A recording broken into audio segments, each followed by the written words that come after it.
ABT এর test পেপারে 662 পেজের সমাধান করা হবে। দেখো প্রথমে বলেছে যে প্রক্রিয়ায় অভিকর্ষ টানে উচ্চভূমির ঢাল বরাবর মাটি ও শিলাস্তর নেমে আসে তাকে বলা হয় পুঞ্জিত ক্ষয়, বা এখানে দিয়ে আছে পুঞ্জ ক্ষয় প্রক্রিয়া। তোমরা ঘ অপশানটা সঠিক করবে। দুটি নদীর অববাহিকা মধ্যবর্তী উঁচু ভূমির নাম কি বলা হচ্ছে? জলবিভাজিকা। কয়ের অপশানটা। পৃথিবীর অ্যালবেডোর পরিমাণ কত শতাংশ হচ্ছে? 34% হচ্ছে ক্ষয়ের অপশানটা। অশ্ব অক্ষাংশ অবস্থিত খ অপশানটা দেখো উপক্রান্তীয় উচ্চচাপ বলয়ে অবস্থিত, ক্ষয়ের অপশানটা হবে সঠিক। তারপরে তোমার দিয়েছে প্রদত্ত কোন বর্জ্য পদার্থটি জৈব অভঙ্গুর বর্জ্য? এখানে প্লাস্টিক, কৃত্রিম বর্জ্য, অ্যালুমিনিয়ামের পাত সবগুলি ঠিক, এখানে হবে তোমার সবগুলোই ঠিক। ছয়েরটা সঠিক বর্জ্য ব্যবস্থাপনার অভাবে জীববৈচিত্র্য কী হয়? হ্রাস পায়। এখানে ক্ষয়ের অপশানটা তোমরা করবে সঠিক। মরা কোটালের সময় চন্দ্র ও সূর্য পৃথিবীর সাপেক্ষে নিম্নলিখিত কত কোণে অবস্থান করে? মরা কোটালে হচ্ছে তোমার 90 ডিগ্রি কোণে অবস্থান করে। তারপর সমুদ্র স্রোত সৃষ্টি নির্ভর করে কার উপরে? সমুদ্র হচ্ছে বায়ুপ্রবাহ, বায়ুপ্রবাহ মূলত হচ্ছে নিয়ত বায়ুপ্রবাহের উপর নির্ভর করে। রাজ্য পুনর্গঠনের মূল ভিত্তি কি? রাজ্য পুনর্গঠনের মূল ভিত্তি হচ্ছে তোমার কি? ভাষা। কেন্দ্রশাসিত অঞ্চল লাদাখকে পৃথক করা হয়েছে, কোথা থেকে পৃথক হয়েছে? জম্মু কাশ্মীর রাজ্য থেকে লাদাখকে পৃথক করা হয়েছে। তারপরে তোমার ভারতের বৃহত্তম বহুমুখী নদী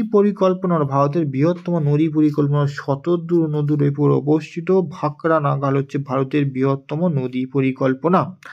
ভারতে পশ্চিমী ঝঞ্ঝা প্রধানত লক্ষ্য করা যায় শীতকালে। শীতকালে কোথায় দেখা? অপশান দেওয়া আছে তোমার ঘ অপশানে। ভারতের দীর্ঘতম জাতীয় সড়কটির নাম হচ্ছে NH-44, যেটা শ্রীনগর থেকে কন্যাকুমারী পর্যন্ত বিস্তৃত। ভারত থেকে প্রেরিত কৃত্রিম উপগ্রহের নাম হচ্ছে IRS। এখানে ভারত থেকে কয়ের অপশানটা হবে 14 সঠিক। তারপর হচ্ছে শুদ্ধ অশুদ্ধ নির্ণয় করো। শুদ্ধ অশুদ্ধের মধ্যে দেখো উষ্ণ মরু অঞ্চলে বায়ুর কার্যই প্রধান, প্রথমে এটাই হচ্ছে তোমার শুদ্ধ। দুইটা নিরক্ষীয় জলবায়ু অঞ্চলে ঋতু পরিবর্তন লক্ষ্য করা যায়, এইটা হচ্ছে তোমার অশুদ্ধ, লক্ষ্য করা যায় না।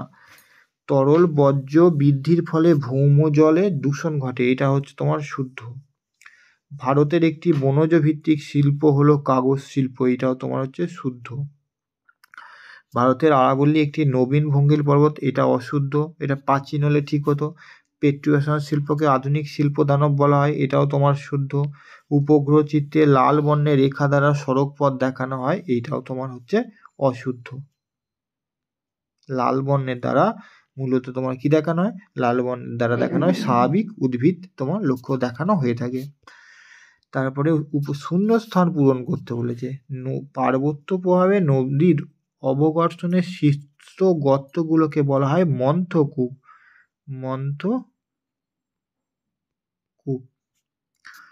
জলীয় বাষ্প ঘনীভবনের সময় ড্যাশ ত্যাগ করে, এখানটা লিখে দেবে লিন তাপ। কি লিখবে? লিন তাপ ত্যাগ করে, লিন তাপ। বায়ুর চাপ মাপার যন্ত্রের নাম হচ্ছে ব্যারোমিটার। ব্যারোমিটারটা লিখে নেবে। সমুদ্রে ভাসমান ও চলমান বরফের স্তূপকে বলা হয় সমুদ্রে ভাসমান হিমশৈল। ঠিক আছে। ড্যাশ স্রোতের প্রভাবে নিউ ফাউন্ডল্যান্ড উপকূলে তুষারপাত হয়, শীতল ল্যাব্রাডর স্রোত। শীতল লইজফোলা আকা বৈরফোলা আকা ডর ল্যাব্রাডর স্রোত। অরুণাচল প্রদেশের ব্রহ্মপুত্র কি নাম? অরুণাচল প্রদেশের নাম হচ্ছে দিহং, ডয়সই হ উনস্কর দিহং। তারপরে ড্যাশ উপগ্রহ ড্যাশ যন্ত্রের সাহায্যে সংবেদন গ্রহণ করে, এটা লিখে দেবে সেন্সর, ইংলিশে লিখবে ACNSOR, সেন্সর।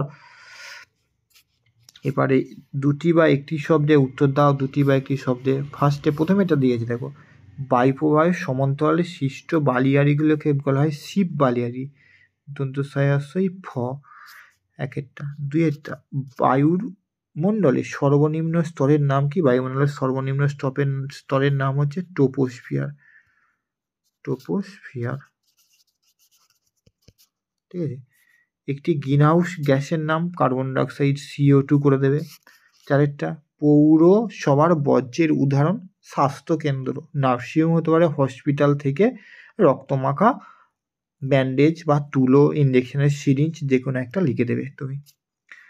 দক্ষিণ ভারতের সর্বোচ্চ শৃঙ্গের নাম কি? দক্ষিণ ভারতের সর্বোচ্চ শৃঙ্গের নাম হচ্ছে আনাইমুদি। আনাইমুদি হচ্ছে দক্ষিণ ভারতের সর্বোচ্চ শৃঙ্গ। ছয়েরটা ভারতের বৃহত্তম উপহ্রদের নাম কি? ভারতের বৃহত্তম উপহ্রদের নাম চিল্কা, উড়িষ্যার চিল্কা। সেন্সর বলতে কি বোঝায়? সেন্সর হলো একটি বিশেষ যন্ত্র যা মহাকাশ থেকে ভূপৃষ্ঠের কোনো নির্দিষ্ট লক্ষ্যবস্তু দ্বারা প্রতিফলিত আলোক তরঙ্গ গ্রহণ করে ওই বস্তুর বৈশিষ্ট্য তুলে ধরতে সাহায্য করে। দুটি বাগিচা ফসলের নাম করে, একটা লিখবে চা আর একটা লিখে দেবে কফি। এবার বাম দিকের সাথে ডান দিকের মেলাও। বাম দিকে কি কি দিয়ে আছে দেখো, মিয়েন্ডার দেখা যায় মধ্যগতিতে, মাজুলি হচ্ছে ব্রহ্মপুত্র নদীর দ্বীপ, বায়ু দূষণ হচ্ছে দেখো CFC গ্যাস, পারাদ্বীপ বন্দরটি হচ্ছে উড়িষ্যা রাজ্যে অবস্থিত।